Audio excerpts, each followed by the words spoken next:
নমস্কার।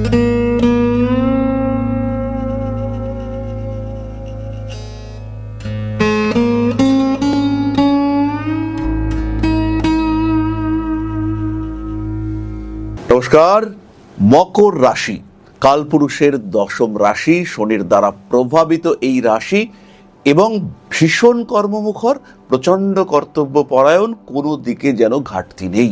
একটু চঞ্চল অবশ্যই, এবং শনি প্রভাবিত রাশি হিসেবে একটু সত্যিই চঞ্চল, পরিবর্তনশীল মানসিকতা, ভীষণ ভীষণ ডায়নামিক, কিন্তু তা সত্ত্বেও জীবনে সমস্যা লেগে থাকে। তবে আজকে আমরা সমস্যার কথা বলতে আসিনি, আজকে আমরা বলতে এসেছি ভালো ভালো কিছু যোগের কথা। এমন কিছু যোগ যেগুলো জন্মকুণ্ডলিতে থাকলে মকর রাশি বা লগ্নের মানুষ আপনিও কোটিপতি হতে পারেন। এমন কয়েকটি যোগ যেগুলো আপনার জীবনে বিরাট পরিবর্তন নিয়ে আসতে পারে। প্রথমেই মকর খেয়াল রাখুন, শনি প্রভাবিত হওয়ার কারণে একটু বেশি বয়সে আপনাদের ডেভেলপমেন্ট হতে দেখতে পাওয়া যায়। তবে প্রত্যেকের ক্ষেত্রে কখনোই এটা প্রযোজ্য নয়। যাদের জন্মকুণ্ডলিতে শুক্র মঙ্গল যোগ রয়েছে, যাদের জন্মকুণ্ডলিতে শুক্র বুধ যোগ রয়েছে এবং দুজনেই বেশ বলবান, যেমন যদি তুলা রাশিতে শুক্র বুধের কম্বিনেশন দেখতে পাওয়া যায়, সেই ক্ষেত্রে তারা কিন্তু অনেকটাই দ্রুত। এমন কারোর জন্মকুণ্ডলিতে যদি শুক্র বুধ দুজনেই তুলা রাশিতে অবস্থান করেন, তারা কিন্তু দ্রুত উন্নতি করতে পারেন। মকরের ক্ষেত্রে আরেকটি বড় সমস্যা আমি আপনাদের সঙ্গে শেয়ার করব। যদি রবি খুব পাওয়ারফুল হয় মকরের কুণ্ডলিতে, তাহলে মকরের গ্রোথ কিন্তু ডিস্টার্ব হতে দেখতে পাওয়া যায়। অষ্টমপতি রবি যদি বলবান হয়ে পড়েন, সেই ক্ষেত্রে মকরের উন্নতি করা কিন্তু কঠিন হয়ে দাঁড়ায়। অন্যান্য রাশি বা লগ্নের ক্ষেত্রে এই সমস্যা অনেকটাই কম, কিন্তু মকরকে এই সমস্যার সম্মুখীন হতে হয়। অর্থাৎ যেমন যেমন করে মকরের নাম, যশ, খ্যাতি, প্রতিপত্তি বাড়তে থাকে, অন্য কোনো না কোনো দিক থেকে মকর কিন্তু পিছিয়ে আসতে বাধ্য হন। সিচুয়েশন, সিস্টেম মকরকে কিছুটা হলেও পিছিয়ে দেয়। একটা অদ্ভুত প্রেশার মকরের উপরে কাজ করতে দেখতে পাওয়া যায়। সুতরাং মকর রাশি বা লগ্নের মানুষদের জীবনে সুখ, শান্তি, স্বচ্ছন্দ ইত্যাদির সঙ্গে সঙ্গে নাম, যশ, খ্যাতি, প্রভাব এরা যেন একটা পরিপন্থী রূপে আচরণ করে। যাই হোক, এগুলো আমাদের আলোচনার বিষয় নয়। মকর রাশি বা লগ্নের মানুষদের জন্মকুণ্ডলিতে যদি শুক্র, এককভাবে শুক্র বলবান হয়, মকর প্রচুর উন্নতি করতে সক্ষম হন। মূলত অর্থনৈতিক, কর্মক্ষেত্র, টাকা পয়সা, চাকরি প্রাপ্তি আর নিজের ইচ্ছে অনুযায়ী চাকরি পরিবর্তন।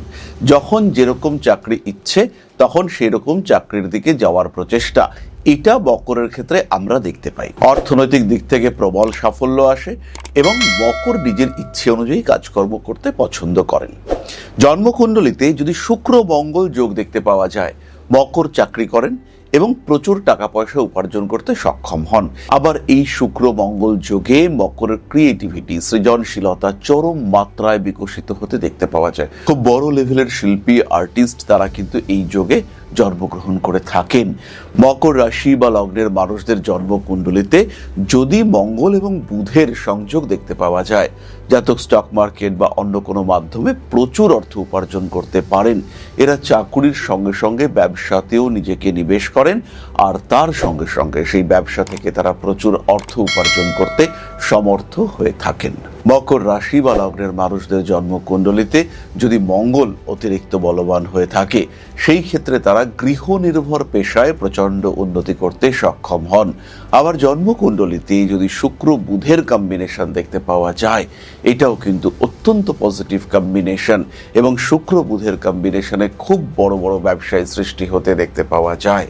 মকর রাশি, মকর লগ্নের মানুষদের জন্মকুণ্ডলিতে যদি অ্যাক্টিভ গুরুচণ্ডাল যোগ দেখতে পাওয়া যায়, যদি জন্মকুণ্ডলিতে বলবান চন্দ্র কেমদ্রুম যোগে যুক্ত হয়ে থাকেন, সেই ক্ষেত্রেও জাতক কিন্তু প্রচুর অর্থ উপার্জন করতে সক্ষম হন।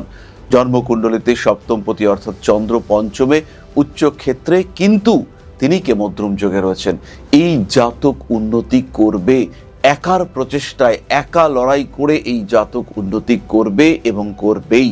তবে প্রত্যেককেই বলবো, নিজের জন্মকুণ্ডলী দেখবার সময় অবশ্যই নাক্ষত্রিক বিচার করবেন এবং নাক্ষত্রিক বিচারের উপরে নির্ভর করেই কিন্তু আমরা সঠিক বিচারের দিকে এগোতে পারি। প্রত্যেকটি নক্ষত্র এবং তাদের প্রত্যেকটি চরণ চরণ কিন্তু ইন্ডিকেট করে গ্রহদের মূল বলবত্তা। এই চরণের মাধ্যমেই নবাংশ কুণ্ডলিতে আমরা গ্রহদের অবস্থান আইডেন্টিফাই করতে পারি এবং পরাশর মুনি বলে গেছেন মূল জন্মকুণ্ডলিতে গ্রহদের অবস্থার থেকে নবাংশ কুণ্ডলিতে গ্রহদের অবস্থা এবং অবস্থান এই দুটোই কিন্তু বেশি গুরুত্বপূর্ণ। বিংশপাক বলের ক্ষেত্রেও নবাংশ কুণ্ডলীকে যথেষ্ট গুরুত্ব দেওয়া হয়েছে, তাই চরণ বিচার এটাও কিন্তু অবশ্যই প্রয়োজনীয়। যাই হোক, 2026-এ বেশ কিছু বলবান যোগ মকর রাশির জন্য সৃষ্টি হয়েছে। তার মধ্যে প্রথমটি হলো দেবগুরু বৃহস্পতি, তিনি কিন্তু অবস্থান করে রয়েছেন সপ্তম ভাবে তুঙ্গ ক্ষেত্রে। বৃহস্পতি কেতু সমন্বয়ন সৃষ্টি হতে চলেছে, তাই 2026-এ বহু মকর রাশি বা লগ্নের মানুষ তারা কিন্তু হিউজ আর্নিং তৈরি করতে পারবেন। এ বিষয়ে কোনো সংশয় নেই, তারা কিন্তু যথেষ্ট উপার্জন করতে সক্ষম হবেন। আর বৃহস্পতি কেতু কম্বিনেশনে বিদেশ যাত্রা, হঠাৎ প্রাপ্তি, পরধন প্রাপ্তি, সুপ্ত গুপ্ত সম্পত্তি প্রাপ্তি ইত্যাদির সংযোগ বাড়ছে। কিছু নতুন যোগাযোগ, এক্সপোর্ট ইম্পোর্ট ইত্যাদি ক্ষেত্রে আপনাকে হিউজ ডেভেলপমেন্টের সম্মুখীন করে দেবে।